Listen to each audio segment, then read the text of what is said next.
Assalamualaikum warahmatullahi wabarakatuh.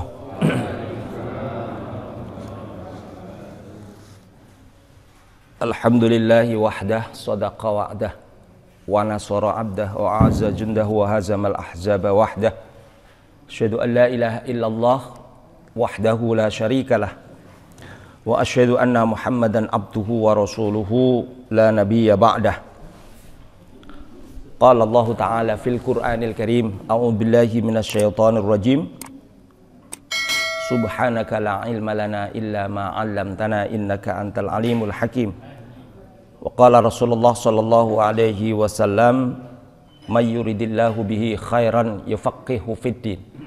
Wa qala aidan talabul ilmi faridatun ala kulli muslimin aw muslimatin aw kama qala Rasulullah sallallahu alaihi wasallam.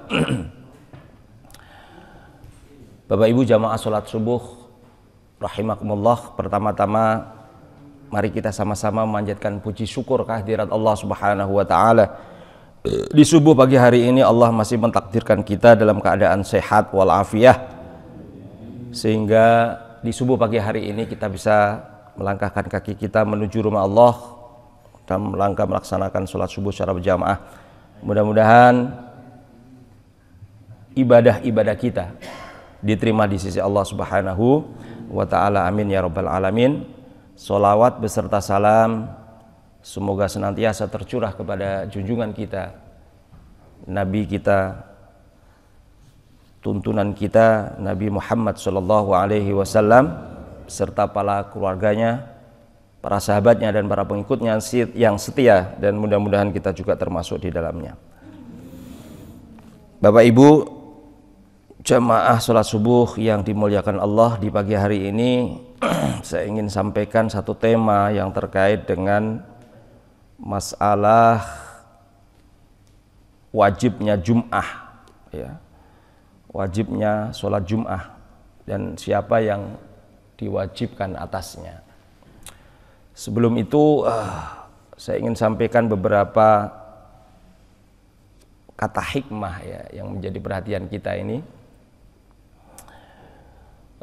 supaya kita ini termotivasi, ya. Sebelumnya supaya setiap kalimat ini, kadang-kadang kita ini terdorong, ya, oleh kalimat-kalimat atau perkataan-perkataan yang memotivasi kita. Di antaranya yang pertama ingin sampaikan, malam yadzuk murrat ta'lim sa'atan tajarra'u dhullal jahli tula hayatih. Coba kita renungkan, barang siapa yang tidak pernah mencicipi pahitnya menuntut ilmu, ya, sesaat saja, barang siapa yang tidak pernah merasakan pahitnya menuntut ilmu atau belajar, maka tajarra'a dhullal jahli tula hayati, maka dia akan meneguk hina kebodohan sepanjang hayat.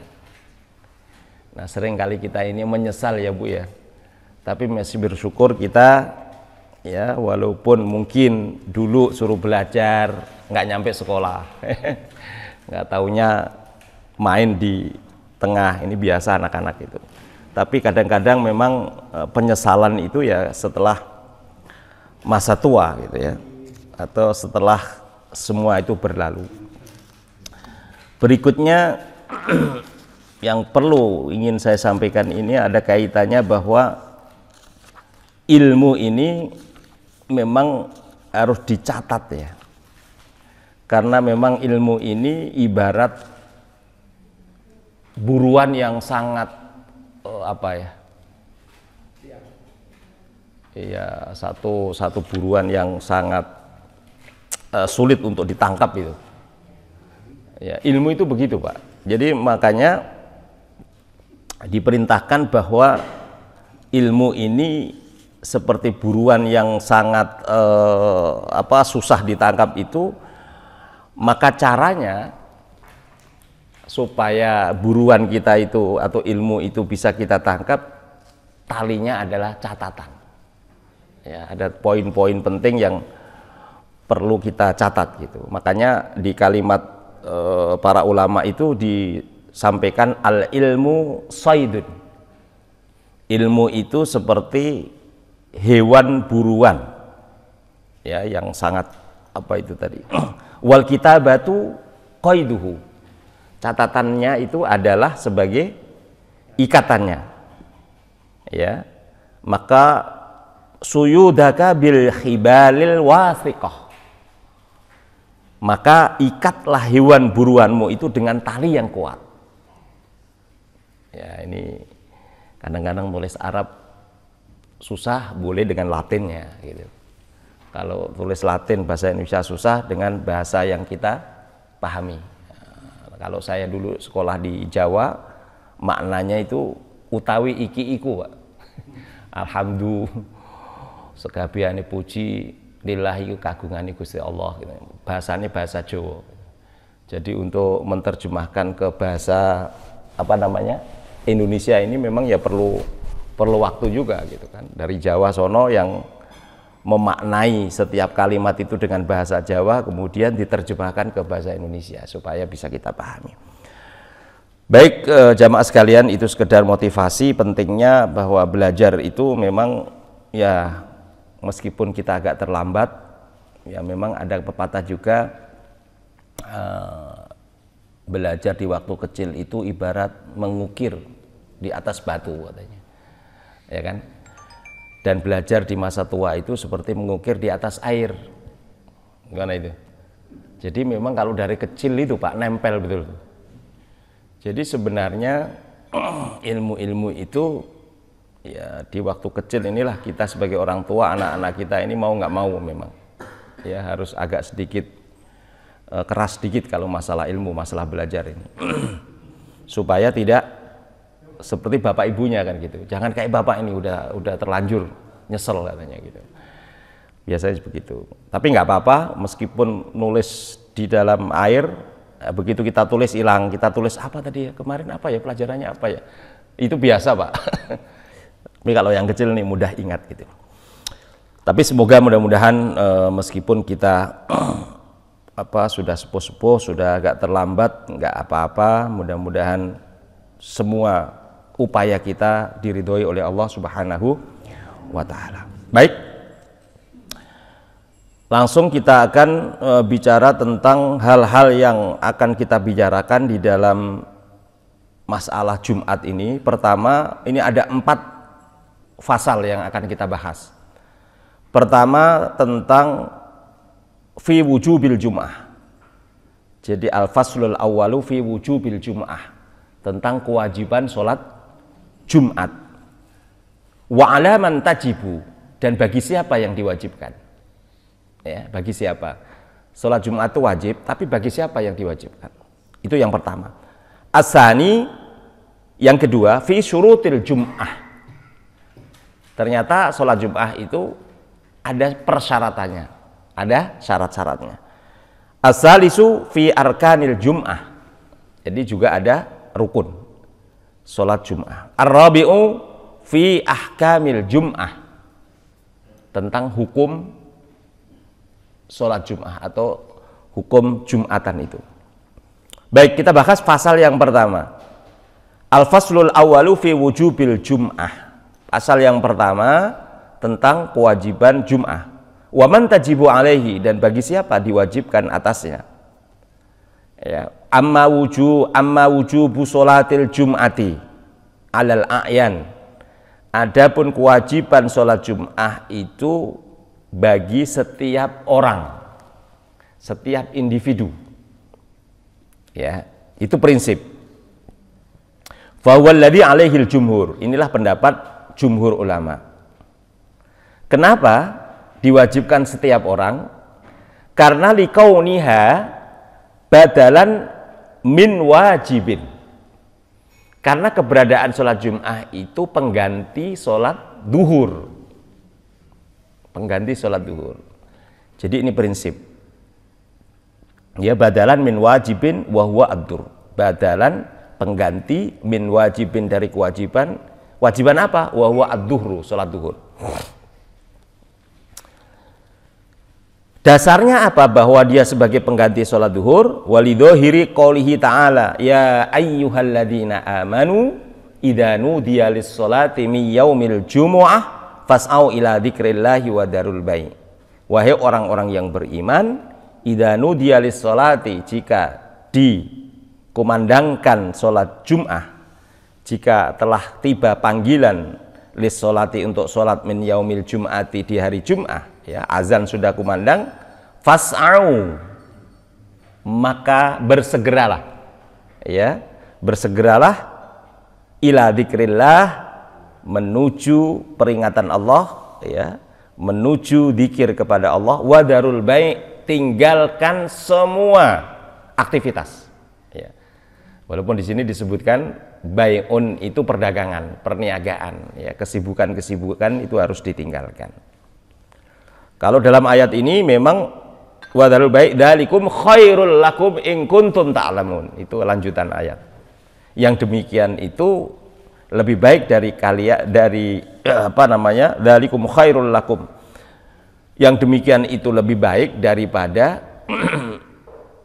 lebih baik bagimu in kuntum ta'lamun, jika kamu mengetahui. Jadi meninggalkan semua kesibukan di dunia ini menuju panggilan Allah, karena azan sudah berkumandang, kita diingatkan, maka segera, ya, tinggalkan semua kesibukan kita. Dari ayat di atas sebagai dasar bahwa sholat Jumat itu wajib, sehingga perintah, ya, perintah fas'au di situ, wal amru alal wujub, perintah di situ menunjukkan adanya kewajiban. Waliqaulihi alaihi salatu wassalamu, ya, liyantahiyanna aqwamun an wad'ihimul jum'at aw liyahtamannallahu ala qulubihim.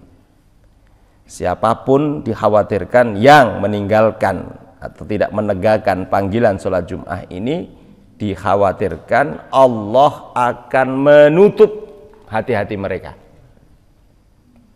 ya, jadi cuek, ya, kita tidak peduli, ya, Jumat kita terus saja, ya, kerja, dagang, nggak pernah kita hiraukan. Maka wa dhahaba qaumun ila annaha, berpendapat satu kaum sesungguhnya sholat Jum'ah min furudil kifayati, ada yang mengatakan fardu kifayah, ya, yaitu fardu kalau ada seseorang yang sholat Jum'ah, maka kita sudah gugur kewajiban itu. Tetapi di sini wa an Malikin, pendapat dari Malik, riwayatun syahadatun annaha sunnatun. Nah, ini riwayat yang sangat aneh. Syahadah, ya, syahadah di sini itu aneh, langka. Kalau dikatakan annaha, sesungguhnya sholat Jum'ah itu sunnah saja. Nah, ini yang pendapat yang nyeleneh, yang tidak diakui. Ya, baik. Jadi ada 3 pendapat ternyata, walaupun pendapat yang terakhir tadi dianggap aneh, yaitu pendapat wajib atau fardu ain, ada fardu kifayah, dan ada sunnah. Ada 3 pendapat. Kenapa itu dikatakan ada perbedaan pendapat, ya, terkait dengan hukum ini? Mari kita lihat. Wasababu fi hadal ikhtilafi, sebab perbedaan pendapat ini terkait dengan tasbihaha bi sholatil idi, terkait dengan adanya penyamaan sholat Jumat ini dengan bi sholatil idi, dengan sholat id atau sholat hari raya. Dasarnya mana? Liqaulihi alaihi salatu wassalam, berdasarkan hadis Rasulullah sallallahu alaihi wasallam, atau berdasarkan sabda Rasulullah sallallahu alaihi wasallam, inna hadza yaumun ja'alahu Allahu 'idan, sesungguhnya hari ini Allah telah menjadikannya 'idan, hari raya. Nah, ini terkait dengan sholat Jumat. Ruwiya Ibnu Majah ya an Ibni Abbasin radhiyallahu anhuma annahu qala Rasulullah sallallahu alaihi wasallam inna hadza yaumun 'id ja'alahu lil muslimin faman jaa'a ila yaumil jum'ah falyaghtasil wa in kana tiban falyumasumin wa alaikum bisiwak. Qala fi zawaid fi isnadi Salih Ibnu Abil Akhdar ya layyinahul jumhur wa babi. Jadi di sini ditemukan ternyata Nabi sendiri menyamakan sholat Jum'ah itu barang siapa yang datang kepada yang hadir pada sholat Jum'ah itu maka hendaknya mandi ya, dan jika dia punya wewangian memakai wewangian, dan hendaknya dia juga melakukan siwak ya, wa alaikum bisiwak. Jadi adanya hadis ini ya dari Rasulullah ini, kemudian ada ulama yang berpendapat bahwa itu sunnah seperti id gitu ya. Wa amma ala man tajibu, dan adapun bagi orang yang bagi siapa sholat Jumat itu wa amma ala man tajibu, dan adapun sholat Jumat itu diwajibkan ya min wujidat fihi syurutu wujubis sholah al mutaqaddimah, karena sholat Jum'ah ini juga harus dipenuhi syarat wajibnya sholat sebagaimana yang sudah disampaikan terdahulu. Wa wajada fiha zaidan 'alaiha arba'atu syurutin, bahwa ditemukan di dalamnya adanya tambahan atas syarat daripada sholat Jumat itu arba'atu syurutin, ada 4 syarat ya. Isnani bittifaq, yang 2 syarat itu disepakati ya. Wa isnani mukhtalifun fihima, dan ada 2 syarat lagi diperselisihkan atau ada perbedaan pendapat ulama. Jadi ini bicara tentang syarat sholat Jum'ah. Ammal muttafaqu alaihima, adapun yang disepakati atas 2 syarat tadi, yaitu fadzukurah wassikhah, laki-laki dan dalam keadaan as-sikhah, sehat. Jadi tadi meskipun tadi disebutkan secara prinsip berkewajiban semua orang baik laki-laki maupun perempuan, tapi ini dengan syarat-syarat ini kemudian dikecualikan seorang perempuan. Maka di sini fala tajibu ala imra'atin, karena di sini syaratnya harus laki-laki dan sehat, maka fala tajibu ala imra'atin, tidak wajib bagi seorang perempuan. Wala ala maridin, dan juga tidak wajib bagi orang yang sedang sakit ya, nggak wajib dia ya, nggak perlu kemudian sampai dia dalam keadaan sakit sampai hadir ke sholat Jum'ah, itu sepakat ya. Walakin in khadaru kanu min ahlil Jum'ah, tetapi yang tidak wajib tadi perempuan nggak wajib, yang sakit tadi sakitnya mungkin nggak terlalu berat, dia tetap hadir ya. Wa in khadaru kanu min ahlil Jum'ah, kalau dia hadir meskipun dia tidak wajib, dia termasuk mendapatkan pahala sholat Jum'ah. Jadi nggak usah dilarang.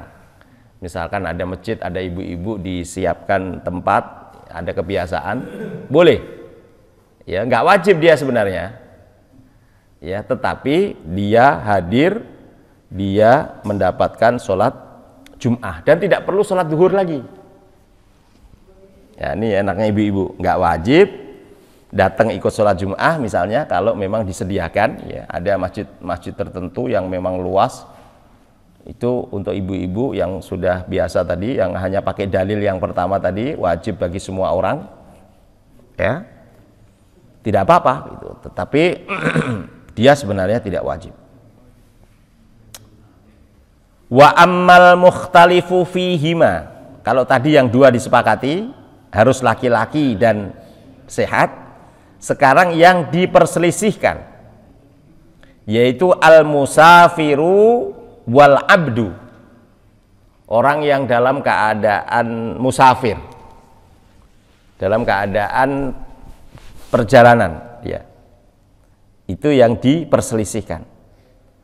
Diperselisihkan apanya? Kewajibannya. Ya, dia dalam keadaan sedang dalam perjalanan.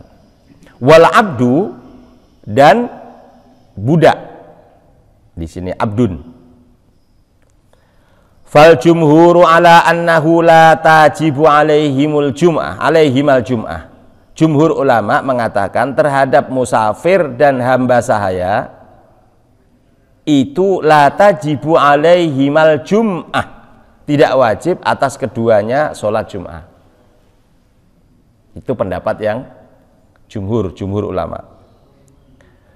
Wa Dawudu wa ashabuhu, adapun menurut Imam Abu Dawud dan pengikutnya, ala annahu tajibu alaihimal jum'ah, mewajibkan musafir dan hamba sahaya tadi tetap harus sholat Jum'ah. Nah, ini ada dua pendapat. Nah, kalau ada dua pendapat ini tentu dicari sebabnya. Kenapa terjadi perbedaan? Kalau tadi terjadi perbedaan tadi, kenapa ada yang mengatakan hukumnya sunnah? Karena disamakan dengan sholat Id. Idul Fitri, Idul Adha kan sunnah ya. Nah, karena Nabi menyamakan sholat Jum'ah ini seperti sholat Id, maka di situ ada yang berpendapat bahwa itu sunnah. Tetapi pendapat ini dianggap aneh karena ada perintah tadi fas'au, ya, perintah lil wujub di situ. Nah, ini bagaimana kalau ada yang mewajibkan terhadap musafir dan hamba saya? Nah, ini kita cari sebabnya apa. Wa sababu ikhtilafihim, sebab perbedaan mereka terkait dengan musafir dan hamba sahaya ini, ikhtilafuhum fi sihhatil asaril waradi fi dzalika. Itu hanya persoalan masalah hadisnya sahih atau tidak yang terkait dengan musafir dan hamba sahaya ini, yaitu wa huwa qauluhu alaihi salatu wassalam, al jum'atu haqqun wajibun ala kulli muslimin fi jama'atin illa arba'ah. Salat Jum'ah itu hak, ya, atau hak dan wajib ala kulli muslimin, bagi seluruh orang Islam, fi jama'atin, yang dilakukan secara berjamaah, illa arba'atin, kecuali 4 kelompok. Siapa itu? Abdun mamlukun, hamba sahaya yang dimiliki. Ya, kalau di kita ini ART itu bukan budak ya Bu ya. Hamba sahaya ini yang dia didapat dari rampasan perang. Jadi kalau laki-lakinya pada perang kemudian kalah perang, itu istri-istrinya jadi tawanan, ya, jadi barang tawanan. Nah, kalau di kita ini nggak ada, ini masa lalu di zaman jahiliyah dan sampai zaman Nabi itu masih ada budak-budak itu, karena di zaman Nabi juga ada peperangan-peperangan yang kemudian para budak. Tapi prinsipnya Islam itu ingin perbudakan itu dihilangkan. Makanya kemudian Nabi sering menyampaikan bahwa siapapun yang memerdekakan budak itu kemudian mendapatkan pahala yang besar. Jadi prinsipnya perbudakan itu ada, ya, karena memang sudah menjadi hukum perang. Siapapun yang kalah maka harta rampasan termasuk para wanita itu menjadi tawanan dan menjadi budak. Tapi dengan berangsur-angsur Islam itu kemudian dikikis, itu habis. Abdun mamlukun, itu pertama. Awim ro'atin, perempuan, ya, dikecualikan, tidak wajib. Awsobiyun, bocah atau anak-anak, ya. Awmaridun, dan orang yang sedang sakit. Jadi 4 itu. Bahkan ada tambahan wa fi ukhra illa khamsatin wa fihi aw musafirin. Tetapi tambahan ini wal hadisu lam yasikhu inda aksaril ulama. Hadis terkait dengan pengecualian 4 atau ada tambahan 1 tentang musafir ini dianggap lam yasikhu inda aksaril ulama. Dianggap hadisnya tidak sahih dari penilaian para ulama. Jadi ini persoalannya yang kemudian menjadikan perbedaan pendapat di kalangan para ulama terkait dengan sahnya hadis yang terkait dengan sholat Jum'ah. Nah, ini yang tentang hukum. Berikutnya yang akan kita bicarakan yaitu yang kedua, al-faslus tsani fi syurutil Jum'ah, syarat Jum'ah, ya. Wa amma syurutul jum'ati, adapun syarat salat Jum'ah, fattafaqu ala annaha syurutus sholatil mafrudha bi'ainiha. Sepakat para ulama syarat salat Jum'ah itu sebagaimana sama dengan persyaratan salat fardu sebagaimana mestinya. A'ni as-samaniyatil mutaqaddimah, yaitu ada 8 syarat yang sudah disebutkan di terdahulu. Ma adal waqti wal adan, selain waktu adan. Selain waktu adan. Jadi waktunya adan untuk sholat Jum'ah itu diperselisihkan. Tapi masalah persyaratan-persyaratan yang lain sama dengan sholat-sholat biasa yang difardukan itu. Ma'adal waktul adan, kecuali terkait dengan waktu dimulai azan. Fa innahum ikhtalafu fihima, sesungguhnya waktu adzan ini diperselisihkan waktunya. Wa kadzalika ikhtalafu fi syurutihal mukhtasabihah, begitu juga terkait dengan perselisihan syarat-syarat secara khusus atas sholat Jum'ah. Ammal waktu, adapun waktu, fa innal jumhura ala anna waqtiha waktu dhuhri bi'ainihi, sesungguhnya waktu sholat Jum'ah itu waktunya sama dengan sholat duhur, ya. Akni waktu zawal, yakni waktu di mana matahari sudah bergeser ke barat atau lingsir, ya. Matahari sudah bergeser ke barat. Wa annaha la tazuzu qabla zawal, maka sesungguhnya sholat Jum'ah itu la tajuzu, tidak diperbolehkan dilaksanakan qabla zawal, sebelum waktu atau matahari bergeser ke barat. Ini satu pendapat, yaitu pendapat jumhur. Jumhur pelaksanaannya harus sama dengan sholat duhur. Tetapi ada pendapat yang lain, wa dhahaba qaumun ila annahu yajuzu an tusalliya qabla zawal. Ada pendapat yang lain yang memperbolehkan sholat Jum'ah itu dilaksanakan qabla zawal, sebelum matahari bergeser ke barat. Pendapat siapa itu?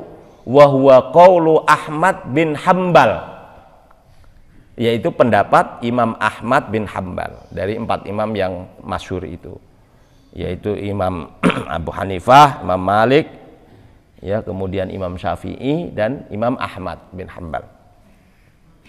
Mari kita lihat. Ada yang mengatakan harus, ya, waktunya setelah matahari lengser ke barat. Tapi ada yang mengatakan boleh walaupun belum bergeser ke barat. Nah, apa penyebabnya? Nah, ini yang penting, Pak.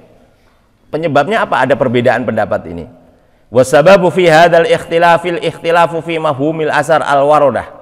Sebab perbedaan ini dipicu oleh perbedaan adanya pemahaman hadis fi ta'jilil jum'ah, untuk menyegerakan sholat Jum'ah. Takjil, menyegerakan, ya, menyegerakan, ya, takjil itu menyegerakan sholat Jum'ah.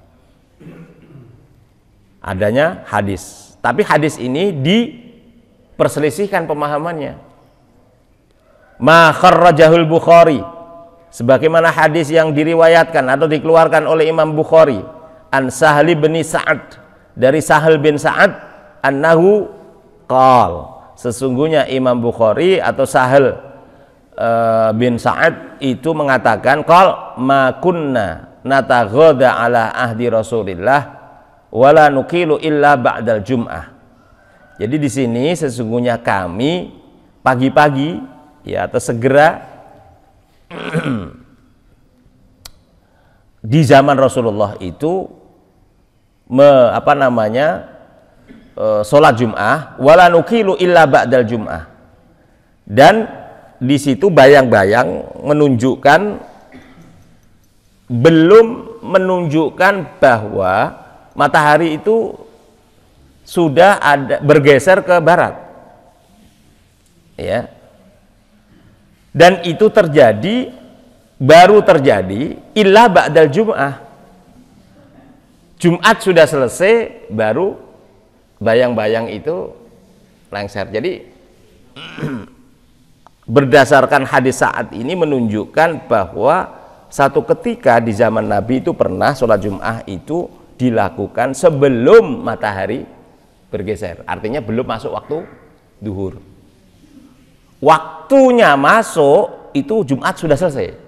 Ya, maka di sini bahasanya wala nukilu illa ba'dal Jum'ah. Jadi waktu baru masuk sholat duhur itu baru setelah Jum'ah itu selesai. Ya, itu pernah terjadi di zaman Rasul. Berdasarkan hadis Bukhari yang diriwayatkan dari Sahal bin Sa'ad.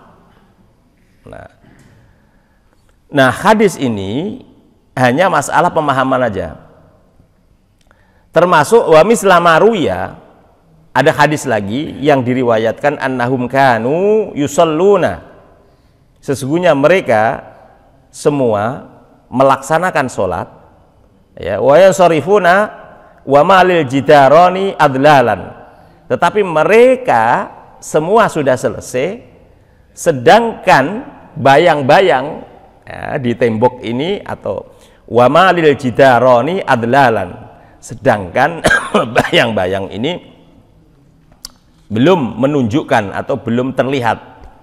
Jadi di sini wa malil jidarani adlalan, tidak ada bayang-bayang yang terlihat di tembok. Jadi mungkin bisa saja pelaksanaannya zaman itu terjadi adanya sholat Jum'ah itu ya sampai matahari itu belum menunjukkan adanya bayang-bayang. Jadi pas ada waktu istiwa gitu. Jadi matahari itu berada di tengah, yaitu bayang-bayang tidak terlihat pada saat itu. Nah, pada saat itu sudah dilakukan sholat Jum'ah dan pada saat itu sudah selesai. Artinya dua hadis ini, dua riwayat ini menunjukkan bahwa pernah di zaman Nabi itu sholat Jum'ah dilaksanakan sebelum masuk waktu duhur. Buktinya apa? Yang kedua ini, pada saat selesai sholat, ya, itu bayang-bayang tidak terlihat. Jadi selesainya itu waktu istiwa, bayang-bayang itu tidak kelihatan. Jadi pas ada di tengah. Nah, mari kita lihat terkait dengan dua hadis itu, kemudian dianalisa, dipahami. Faman fahma fi hadhil asar, maka bagi yang memahami tentang hadis ini, as-sholatu qabla zawal ajaza dzalik, Bagi yang memahami hadis ini bahwa sholat duhur itu dilaksanakan sebelum masuk sholat Jum'ah dilaksanakan sebelum waktu duhur atau pas matahari berada di tengah-tengah tadi atau sebelum matahari bergeser ke barat itu ajaza dalika. Kalau yang memahami hadis ini seperti itu. Ya. Tapi ada ulama lain yang wa lam yafham minha dan tidak memahami terhadap dua hadis tadi illa tabkiri faqat, kecuali dia hanya memahami supaya berangkat ke masjid itu pagi-pagi atau bersegera tadi, tabkir faqat, hanya menganjurkan untuk berangkat Jumatan itu hendaknya bersegera atau pagi-pagi tadi, itu saja. Lam yajuz dzalika, maka tidak boleh pelaksanaannya sebelum zawal gitu. Jadi ada dua pemahaman, Pak. Ya, ada yang pemahaman secara tekstual tadi apa adanya, yaitu memang ada kejadian sholat dilaksanakan dan selesai sholat itu belum masuk sholat duhur, tapi ada yang memahami bahwa itu hanya perintah supaya berangkatnya bersegera pagi-pagi. Kalau itu pemahamannya, lam yajuz dzalika, tidak boleh pelaksanaan sholat Jum'ah itu sebelum zawal, sebelum matahari geser ke barat. Tapi ini nggak boleh ngotot, Pak, ya. Kalau kita sudah tahu seperti ini, misalnya ada kejadian di satu tempat yang melaksanakan seperti itu, ya kita nggak boleh, oh ini nggak sah, nggak begitu. Nah, ini sebenarnya kearifan saja. Ini kearifan bagi seorang yang berilmu sudah mengetahui bahwa memang ada dua riwayat yang dipahami secara tekstual dan kontekstual. Tekstualnya tadi apa adanya, satu kejadian di zaman Nabi lagi, bahwa sholat duhur itu dilaksanakan sebelum zawal, selesainya baru masuk. Ya.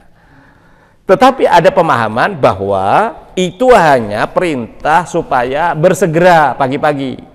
Kalau itu pemahamannya, maka tidak boleh. Ada yang tidak membolehkan, ada yang membolehkan. Jadi ada dua pendapat. Nah, kalau sudah ada dua pendapat dan memang ini ikhtilaf terkait dengan pelaksanaan sholatnya itu, ya kita nggak boleh menjustifikasi, ya nggak boleh menyalah-nyalahkan yang berpendapat seperti pendapat yang pertama dan kedua. Memang ikhtilaf. Li alla ta'arudul usul fi hadzal bab.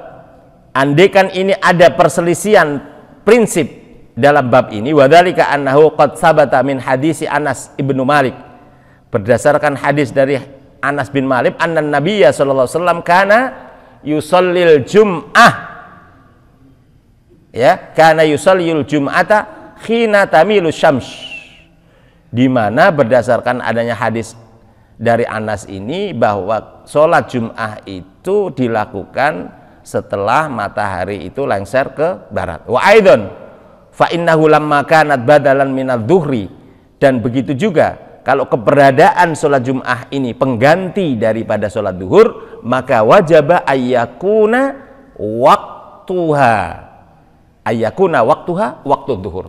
Nah, ini ada penegasan, ada penegasan.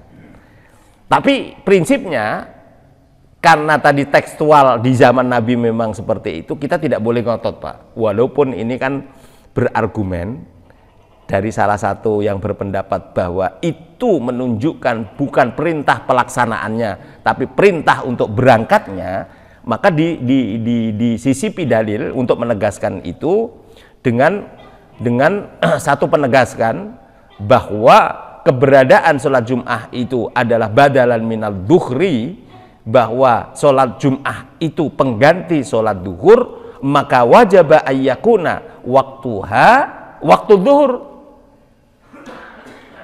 maka waktunya juga harus mengikuti sholat duhur. Fawajaba min tariqil jam'i baina hadhil asar. Tetapi ada yang mengatakan mengambil jalur kompromi dari dua pendapat tadi, baina hadhil asar antahmila tilka ala tabkir, yaitu anjuran untuk pagi-pagi berangkat ke masjid, idza laysat nassan fis sholati qabla zawal, dan jika tidak ditemukan nas di dalam sholat duhur itu apa sebelum matahari ke barat, wa huwal ladzi alaihil jumhur. Inilah pendapat daripada jumhur ulama. Jadi jumhur ulama tetap menegaskan sholat Jumat itu pelaksanaannya harus sudah matahari bergeser atau waktu duhur sudah masuk. Itu penegaskan jumhur ulama dengan menegaskan tadi. Itu prinsipnya, Pak. Nah, ini kan kita jadi tahu gitu ya. Suruk sudah masuk belum? Ya. Sampai di sini ada pertanyaan, Pak? Ada pertanyaan? Ayo silakan. Ini duluan nih, belah kanan. Ayo silakan. Assalamualaikum warahmatullahi wabarakatuh.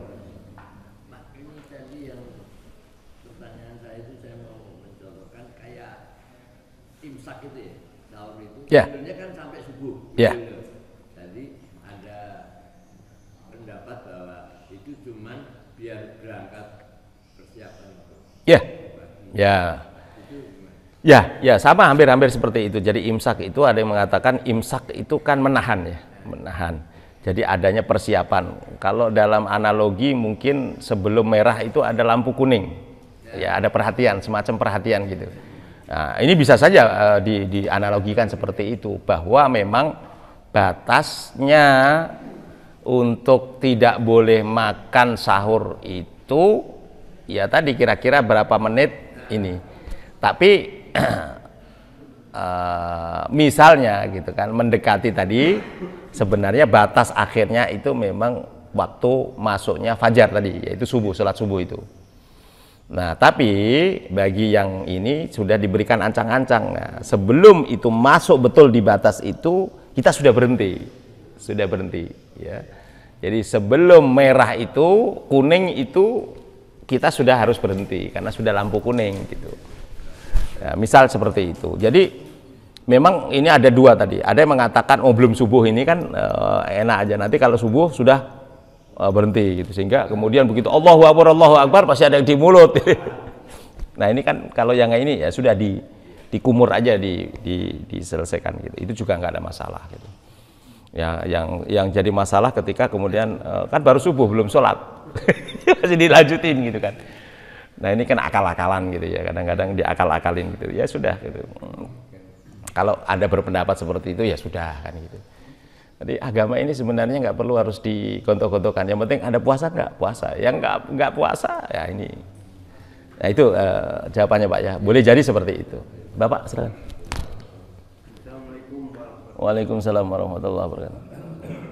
Ustaz, saya pernah sholat di Jumat di daerah. Sudah sholat Jumat, ternyata jemaahnya ini kembali sholat zuhur. Ya.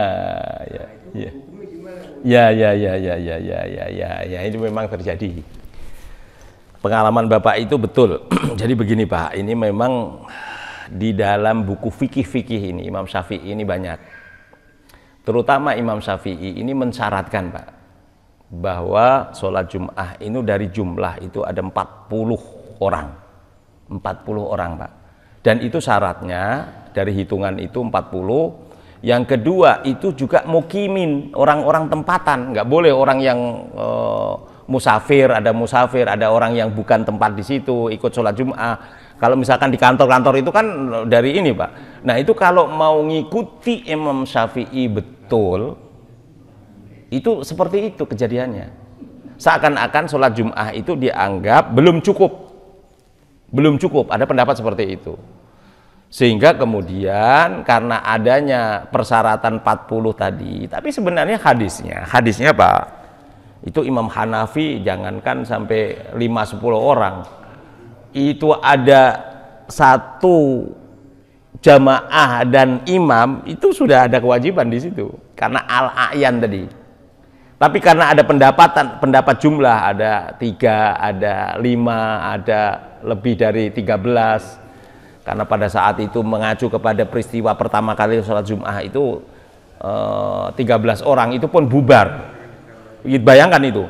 Makanya sampai turunnya asbabun nuzul ya ayyuhalladzina amanu idza nudiya lis-sholati min yaumil jum'ah itu para orang-orang Arab pada saat itu pedagang itu kan tidak mesti tiap hari datang, Pak. Jadi apa ya, pedagang grosir datang dari mana itu. Begitu lagi sholat, grosir itu datang, lagi sholat Jumat, pada bubar, mengejar supaya rebutan dagangan tadi.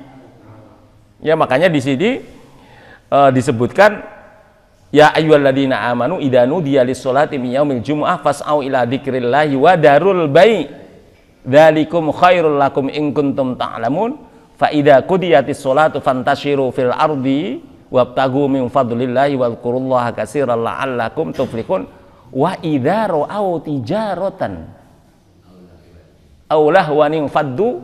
Jadi jika kalian semua melihat tijarah tadi, ada perdagangan grosir datang yang memang Pak pada saat itu datangnya nggak tiap hari.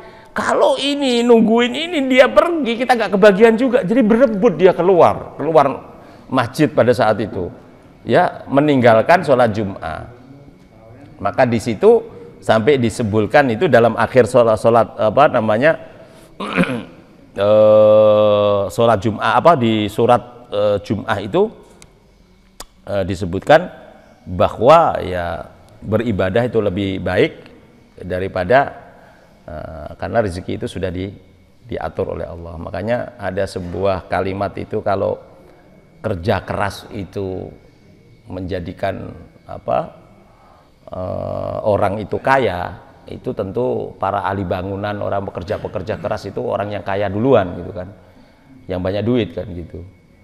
Kalau rezeki itu ditentukan oleh kepintaran atau kepandaian seseorang, tentu para dosen, para ilmuwan itu orang-orang kaya Pak, ya kan gitu. Jadi sebenarnya rezeki ini hak Allah, prerogatif Allah, ya. Jadi makanya niatnya jangan salah, ya, niatnya jangan salah, apapun jangan salah deh. Wah kita tahajud terus supaya rezekinya lancar gitu, sholat duha, sholat ini gitu, kok terlalu ini ya, murah niatnya gitu. Ya udah ridho Allah lah, rezeki kan kita sudah dijamin oleh Allah. Tapi kenapa mesti kan pertanyaannya gitu, kenapa kita harus cari? Ya harus cari dong, harus ikhtiar kita gitu kan. Nah ikhtiar kita, hasilnya itu kita serahkan kepada Allah Subhanahu wa ta'ala. Yakin aja deh Bu, saya ini bukan cerita, saya ini ngalamin. Orang dari dulu tuh yakin, yang penting saya keluar, saya itu niatnya bismillah, keluar, ikhtiar, cari rezeki. Ya, hasilnya saya nggak pernah pikirin, hasilnya nggak pernah kita pikirin. Sudah kewajiban kita ikhtiar Pak, cari. Insya Allah di jalan itu nanti ada aja itu. Coba kebayang nggak Bapak kalau kita lihat gitu di YouTube atau mungkin kita lihat itu jualan kerupuk, jualan apa, dari hasilnya hitung-hitungan matematik secara kita Pak, manusia ini kan ngitung hasilnya berapa sih itu, hasilnya berapa, bukan itu Pak. Salah kita kalau melihat itu. Kan banyak di tengah jalan kerupuk yang hanya 10.000, 5.000, orang kasih 100, kasih 50. Saya ngobrol langsung dengan orang pedagang sayur dari Parung Panjang sana. Dia punya langganan sayur ini Pak, sayur singkong tuh. Itu langganannya orang-orang Padang, toko warung-warung Padang ya. Saya ceritakan, dia nyekolahkan anaknya pesantren, pada sekolah semua. Cuman jualan sayur singkong tadi. Dia cerita langsung sama saya, rezeki itu. Ya mungkin kalau hitung-hitungan saya bawa segini, dapatnya segini. Tapi ternyata dia bawa pulang lebih uangnya. Itu tadi ada yang nambahin, ada yang ini. Tanyain Bapak di mana? Ada yang nanya gitu. Ya, ini, alhamdulillah Bapak dagang singkong saja, sayur ini ya alhamdulillah gitu. Ada yang nambahin. Ya. Singkongnya cuma 2.000, 3.000 satu ini, tapi dikasih 5.000, nggak usah kembali Pak. Sisanya untuk Bapak. Nah, itu kan bagian dari rezeki yang tadi, yang saya sampaikan tadi. Jadi bukan karena kepintaran kita, bukan karena ini. Kalau nanti yang pintar-pintar aja yang punya rezeki, para dosen yang ini, yang kita kuli-kuli bangunnya yang ini nggak dapat apa-apa, ternyata beda. Betul nggak? Nah itu yang harus kita yakini. Saya kira itu. Jadi kalau pertanyaannya Bapak tadi, kalau ada yang seperti itu ya sudahlah, nggak perlu di ini. Ya karena memang Syafi'i cekek itu. Tapi kalau sudah nanti belajarnya sudah meningkat dikit ya pemahamannya, bahwa sholat Jumat atau Jumat berapapun jumlahnya ya, karena mayoritas jumhur ulama itu berapapun jumlahnya tidak masalah, sholat Jum'ah itu wajib dilaksanakan ya. Saya kira itu Pak ya. Udah biarin, nggak usah kita protes lah, biarin aja ya. Yang lain barangkali mungkin masih ada? Iya, cukup. Ibu-ibu mau nanya? Ya, kalau ibu-ibu ini insya Allah rezekinya ini dari suami. Kalau punya pensiun, kalau suaminya sudah nggak ada, nggak usah berkecil hati Bu. Ya, jadi rezeki ini jangan dihitung hanya materi saja Pak. Ya, kadang kita ini kalau nggak punya duit kayaknya seret rezekinya, padahal sehat. Ya makan enak, tidur nyenyak. Bu, banyak duitnya, tidur susah. Banyak. Sampai minum obat tidur dia. Bener nggak Pak?